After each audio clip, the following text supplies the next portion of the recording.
Welcome to the Unitarian Universalist Church of Utica. I'm Carol Gable, President of the Board for UU Utica.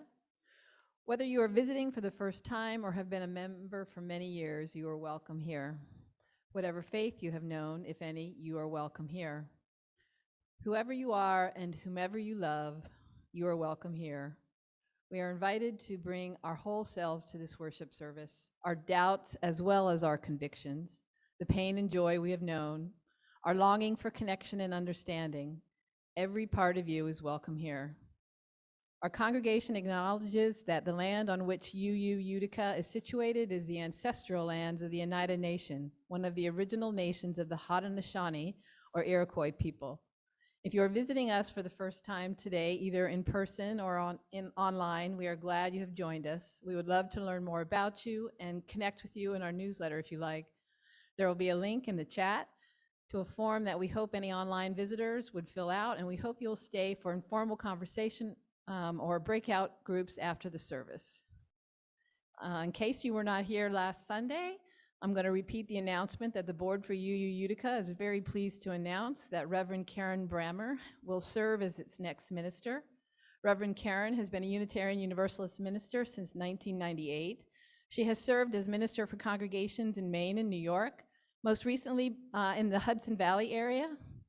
She has served as the minister for the UU congregation of Westchester County from 2013 to 2018, and interim pastoral care minister for the UU Church in Poughkeepsie in 2019. Reverend Karen also served as manager of the UUA's Green Sanctuary program from 2012 to 2022. She also served as UUA's congregational life staff for 9 years prior to that. Before becoming a UU minister, she was a grassroots change worker in New York and New Hampshire and served as the project director for New York State's Office for the Prevention of Domestic Violence. Reverend Karen is a graduate of Wells College in Aurora, New York, and the Andover Newton Theological School in Newton, Massachusetts. Reverend Karen will begin her work with the UU Utica April 1st, serving remotely on a 1/4 time basis. She will move to Utica in June and start as our half-time minister July 1st. We look forward to Karen introducing herself after our April 3rd service, and information regarding various ways to get to know Karen will be published in upcoming newsletters. Please join the board and the search committee welcoming Reverend Karen to the Unitarian Universalist Church of Utica and the broader community. We have much love to share and work to do. A second announcement is that Hamilton College's Levitt Center and the League of Women Voters for Utica and Rome are sponsoring a community conversation on New York's Climate Action Plan. It will be from 6 to 7:30 at the Utica Public Library on April 5th, and all are welcome to come and learn and discuss this transformative legislation. The event will be hybrid, and info on how to register for the online access is in our newsletter. Now, Paul Tenorowitz will provide an update. What? Oh, the climate action meeting is for the UU Church. The climate action team has a meeting after the service today at noon. Barb is here. It'll be hybrid as well. And now Paul Tenorowitz will provide an update on the annual campaign. Good morning, everyone.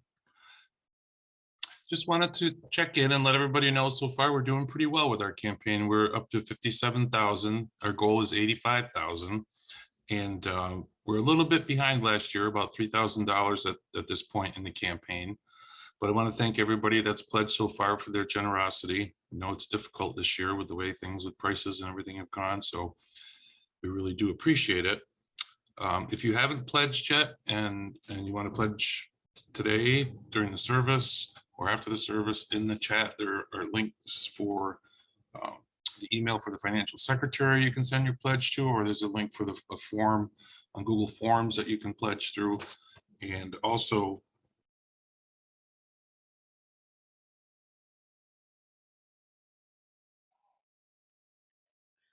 Paul, you're muted. oh, sorry about that.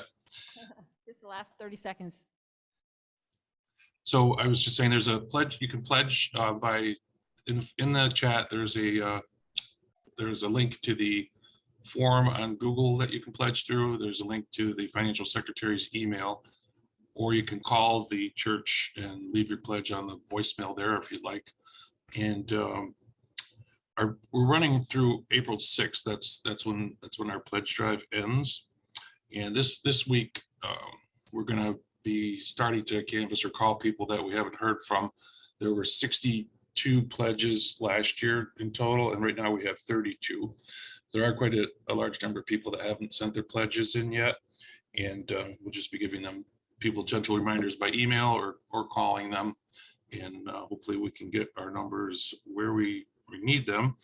Also wanted to remind people that if you're a friend of the church and you haven't really joined, but you're enjoying what we're doing and you support what we're doing, you're please welcome to pledge as well. So thank you very much, everybody, again, and we look forward to hearing from you. Thanks, Paul. Now I'm so pleased to announce Ryan Miller, our guest speaker today. Ryan is director of MVCC's Thincubator, where he's worked with over 300 entrepreneurs, students, makers, hackers, refugees, and seasoned business owners to solve problems, build businesses, and create opportunity. He's the founder of Rust Belt Startup, where he acts as a creative mercenary, building websites, telling stories, producing podcasts, including his own Rust Belt Startup, and marketing strategies for small businesses and great causes. He's one of the founders of TEDx Utica, the Utica Firefly Storytelling Series, and Detour Utica. He's a member of this congregation, a curious traveler, recovering singer-songwriter, and most importantly, a husband and a dad. Let me just add that I've listened to several episodes of Rust Belt Startup and find them to be quite extraordinary. They've provided me with a greater understanding and appreciation of the Utica community, so I highly recommend giving them a listen.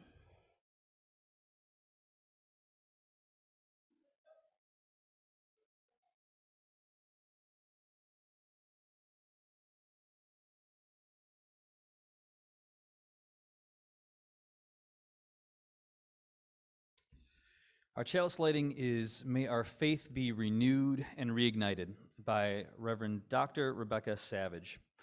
We light our flaming chalice each week with a simple spark to make holy our time together. With this flame, may our highest intentions be refreshed. With this flame, may we remember who we are and whose we are. With this flame, may our faith be renewed. And we'd like to invite you to join us in our hymn number 1008, When Our Heart is in a Holy Place.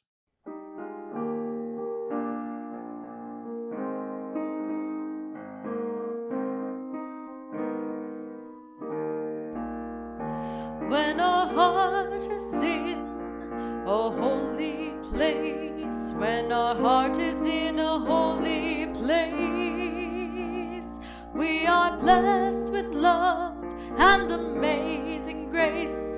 When our heart is in a holy place, when we trust the wisdom in each of us, every color, every creed and kind, and we see our faces in each other's eyes, then our heart is in a holy place.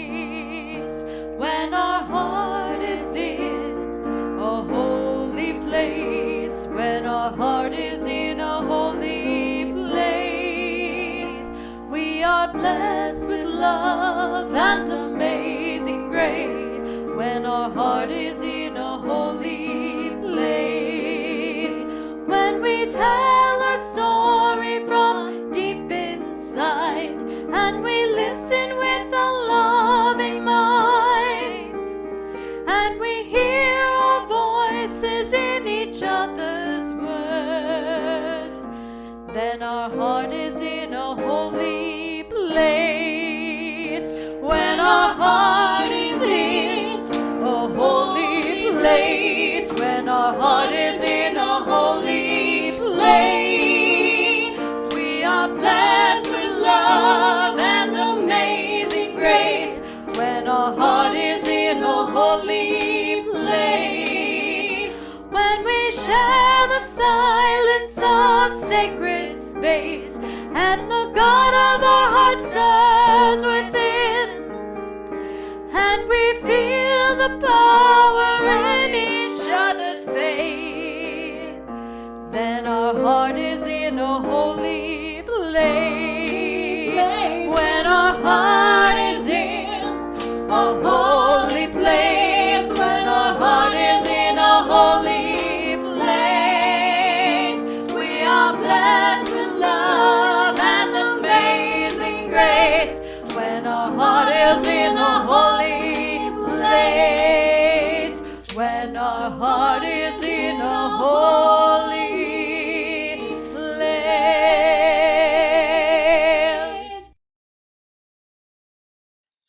a meditation on breathing by Reverend Michelle LaGrave.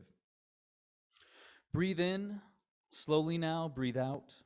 Breathe in, gently now, breathe out. Listen to your breath. Listen for another's breath. Whether you're here in the sanctuary, at home, with a family member or cat, or at the local coffee shop, listen.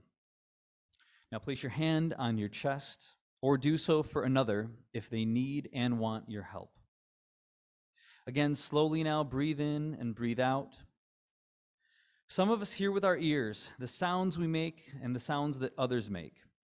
Some of us hear with our eyes, watch lips and hands and arms and body movements. Some of us hear with our bodies, feel vibrations in the air and on our skin. Slowly now, breathe in and breathe out. Listen in the many ways you know how. As we breathe together, some of us on our own and some of us with help.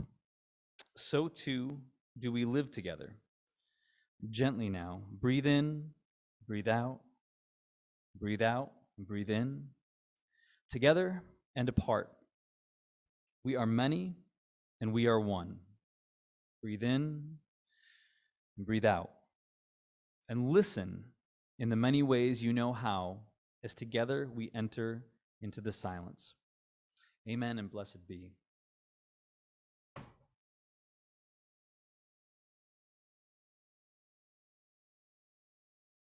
Our reading this morning is from our friend and neighbor from Binghamton, the Reverend Douglas Taylor, who has also been an occasional guest minister at this church.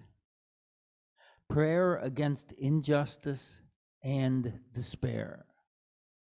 Eternal Spirit, from whom all things come and to whom all things return, we gather this hour as a community of faith, seeking to transform our world through prayer and action, seeking to transform our lives through justice and beauty and righteousness. We pause together to reflect. We reflect upon our times, our culture, ourselves. We reflect upon the needs of all people and upon our own needs and those of the people we love. And yet, we gather this way every week, and every week we work for and pray for goodness and righteousness to triumph. Every week we speak of the power of hope and justice. Every week we take one more step for peace. And yet every week there is registered in the media and in our lives more tragedy, more injustice, more suffering. And yet every week the injustice and assault continue or rise anew. O Spirit, hear our cry. Help us to find hope against the embittering despair, to find strength, to act in the face of continued injustice and apathy, to find courage, to still believe in those ideals of justice and beauty and righteousness. Help us to reach out from our very being to transform the world and to be transformed in ourselves. Help us to know, despite the messy complexity of life, that we do not labor in vain, that peace will one day prevail, that perseverance will be rewarded, and that hope is a powerful response in the face of such difficulty. Be thou an ever-present strength on the journey, O Spirit, that we pray, this we pray to the name of all that is holy. May it be so.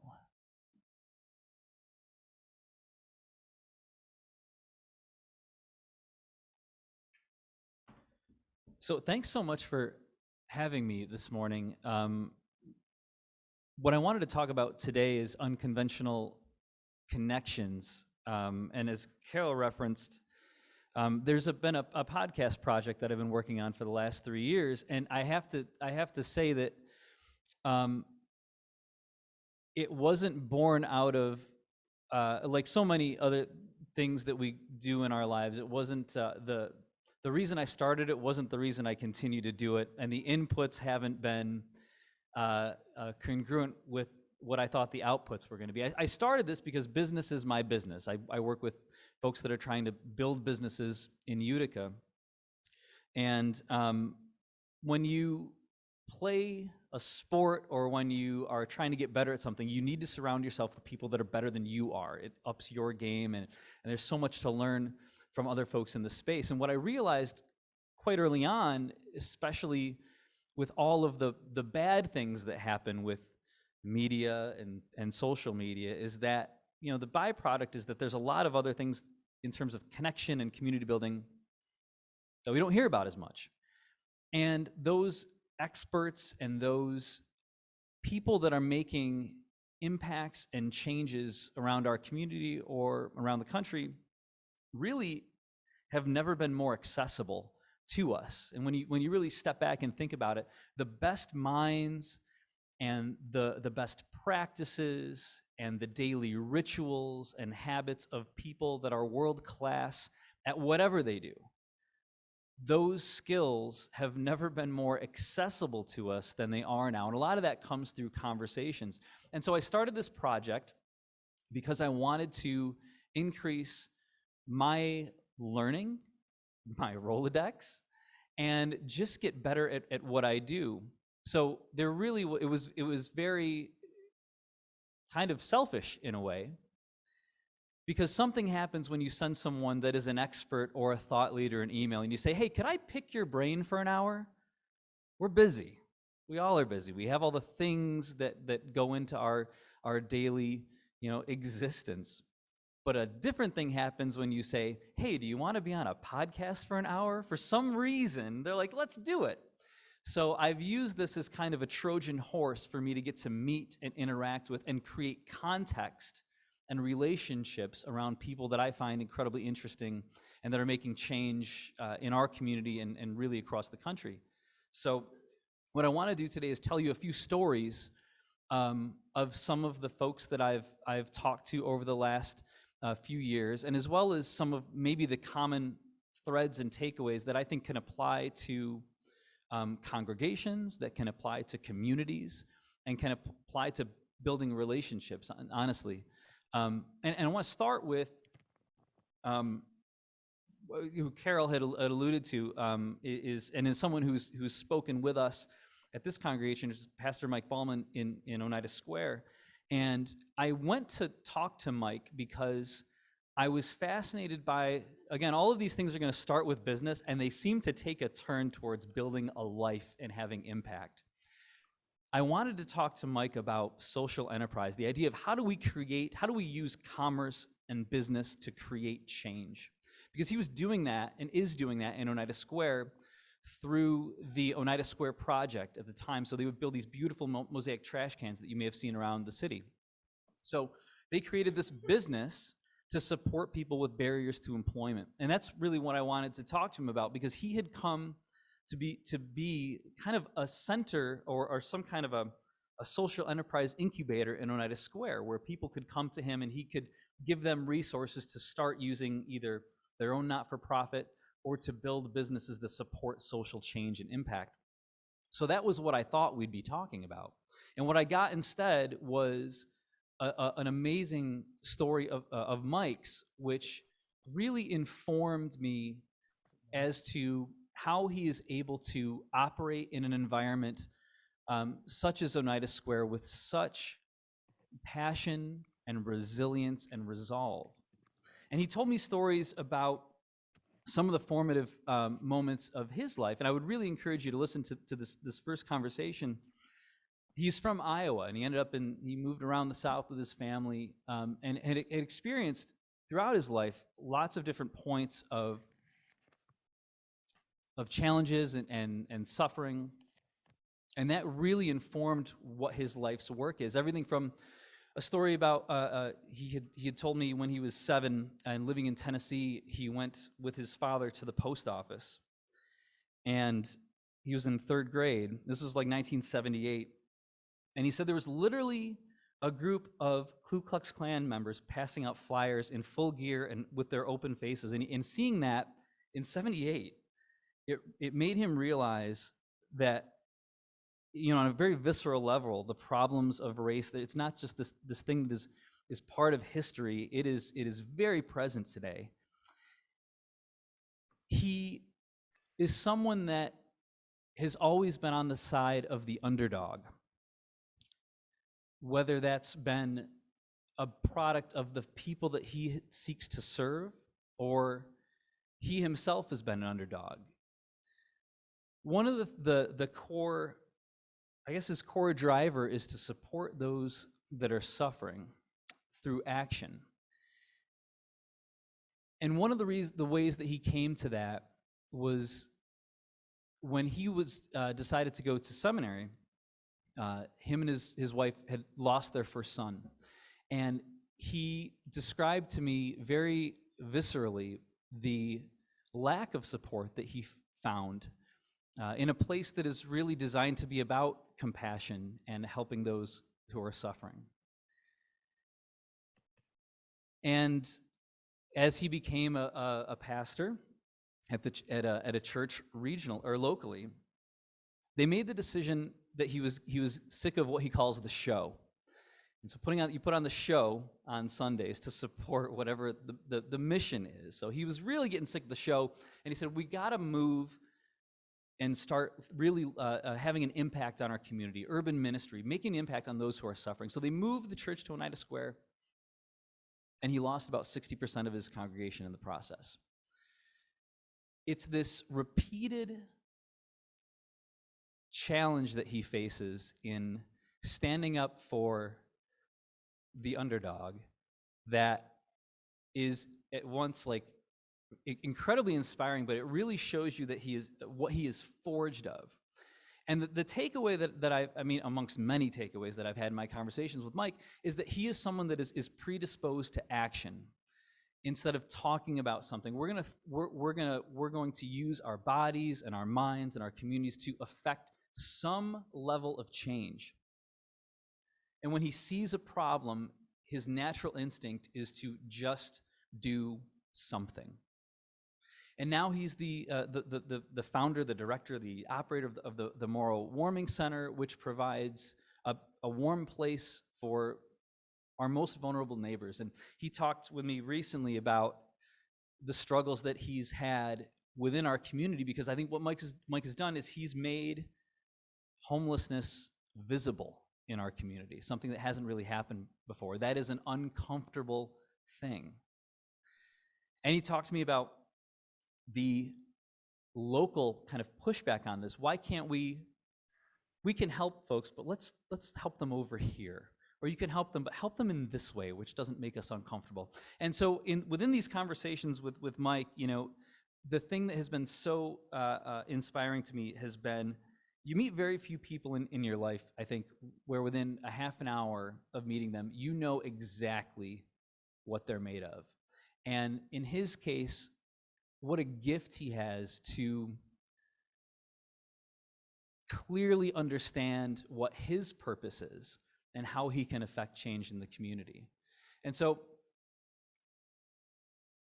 I left that conversation with Mike trying to think about, how do we become more action-oriented, and how do we use our gifts and talents to affect change, however small, within our community? Which brings me to the next story, which is a gentleman that I again wanted to talk to about business. I drove out to Rochester, and his name is Christopher Hartman. I liken him to be a food systems philosopher. He thinks deeply and intricately about how we can use food to create community and a more sustainable environment. And he has this business called Headwater Food Hub. And I said, well, let's talk about food systems and how do you plan with farmers to get food to market and all that. Well, that wasn't what the impact of the conversation was. I asked a really simple question. I said, Chris, where did the name Headwater Food Hub come from? This is like an hour into our conversation. I am not an interviewer, all right? But this would be something I probably should have asked at the beginning, but I'm glad I asked it at the end. Because he told me a story that I think about a lot, and I'm gonna tell you the story as well. So he said that when he was in college, he had a professor that told him this story. I'm gonna butcher it, but I'm gonna do my best. if you could imagine there's a town next to a river, and everyone, it's a small community, and everyone is kind of going about their life, and they're doing what they do in a small community. And one day a person's walking by the river, and they see someone in the river, flailing their arms, going down the river, clearly in distress, calling for help. So this person yells to the other villagers, and he goes in, and they fish out the person. I mean, they dry him off, and they give them a blanket. And just as they're trying to get the story of what's going on with this person, they notice that there's another person floating down the river. And so they do the same thing. They pull the person out of the river, get them a blanket, but then there's a third person and a fourth person. And so you can imagine the villagers start to get more efficient. They start to organize, and they say, okay, well, this group of people, we're going to form the human chain, and we're going to pull the people out of the river. And this group of people over here, you're in charge of blankets. Go get some blankets. You're going to give them blankets. And this group of people over here, you're going to go get food. And it keeps coming and coming and coming. And what we have to ask ourselves is, at what point does someone in the village say, what the hell is going on upriver?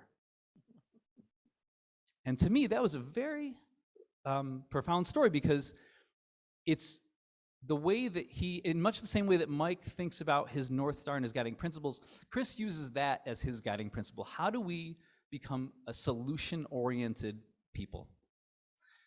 How do we start to unpack and get to the root causes, the headwater of a problem, and start to organize our resources to react to the root causes rather than just pulling people out of the river? And that really stuck with me, because this is a practice of critical thinking, not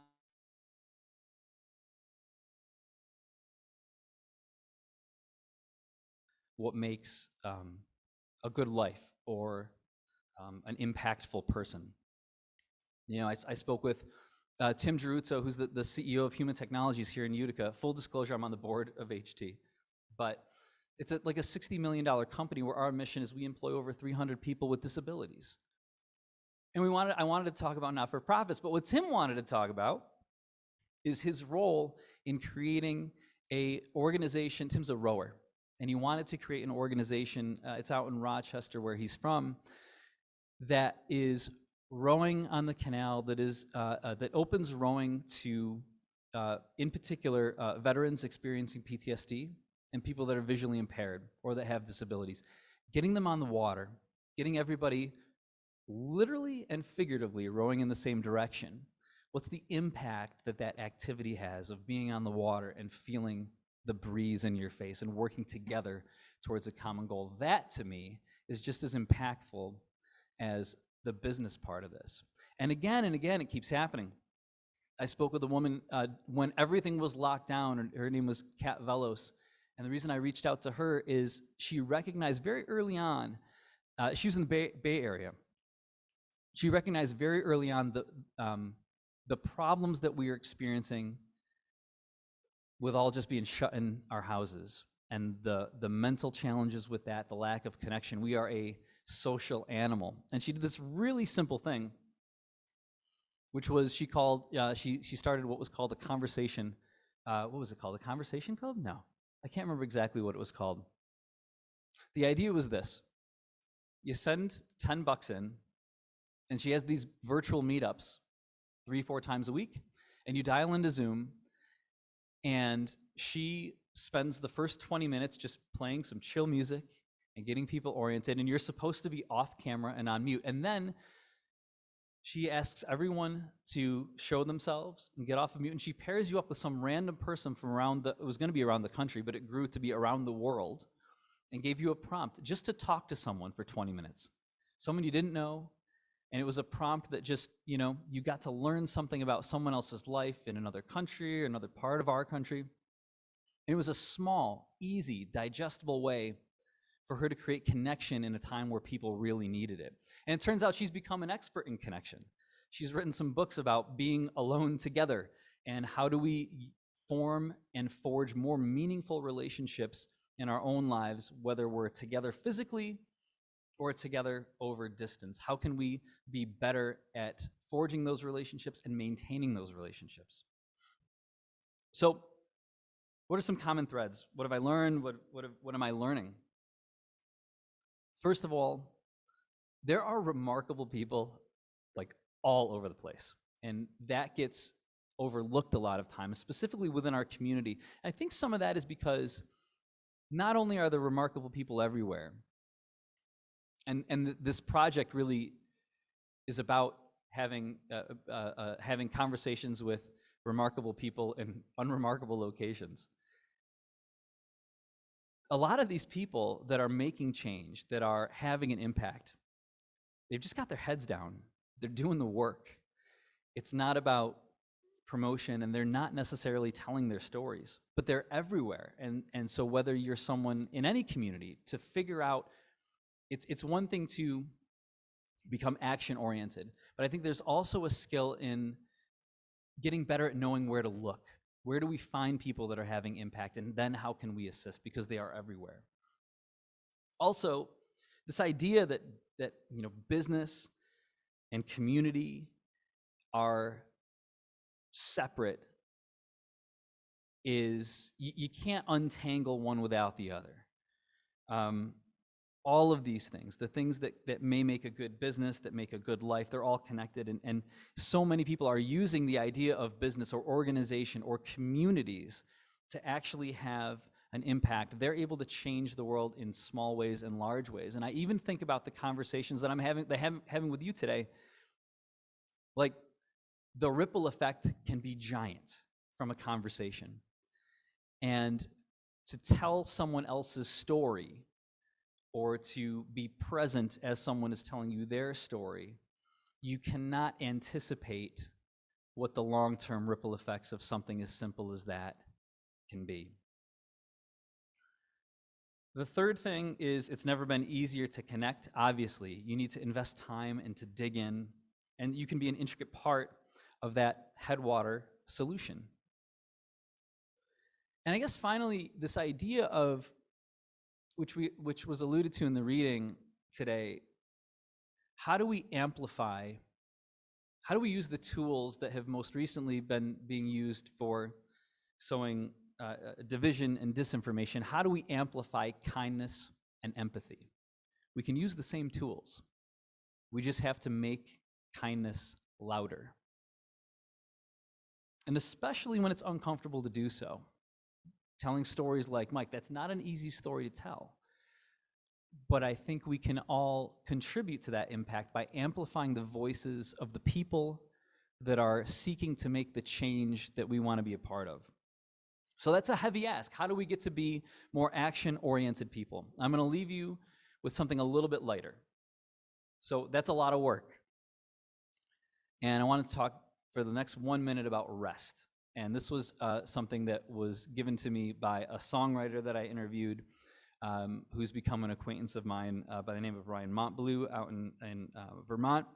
And he would spend 150 days on the road a year playing shows.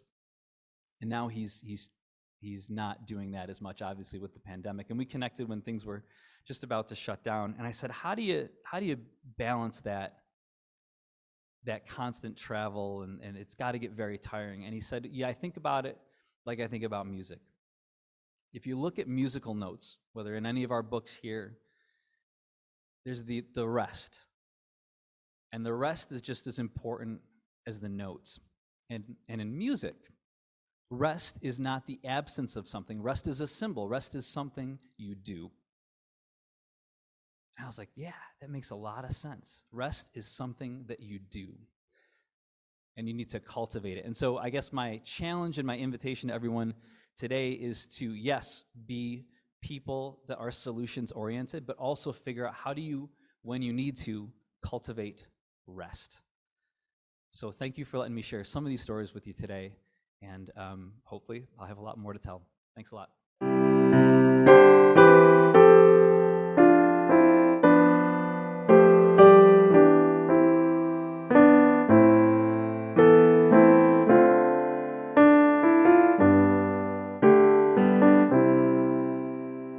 Spirit of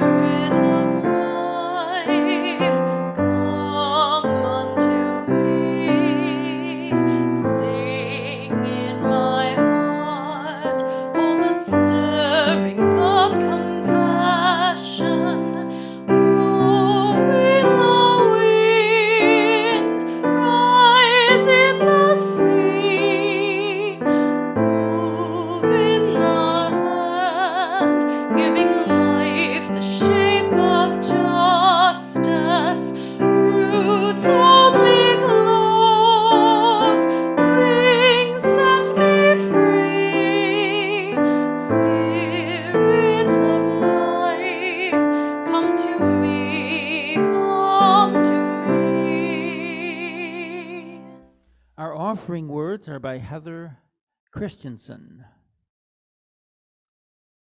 Unitarian Universalism is a grand vision of a world filled with peace and justice, love and joy. That vision is embodied in a few large congregations, numerous mid-sized congregations, and many, many small congregations. No matter its size, every congregation depends on each of its members, each one of you. By your commitment of time, energy, and resources, you help make that vision real. Individually and together, we are Unitarian Universalists, building a world filled with peace, justice, love, and joy. The offering will now be gratefully received as we listen to Look for the Silver Lining.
Now we will extinguish our chalice, and please join in with the words on the screen.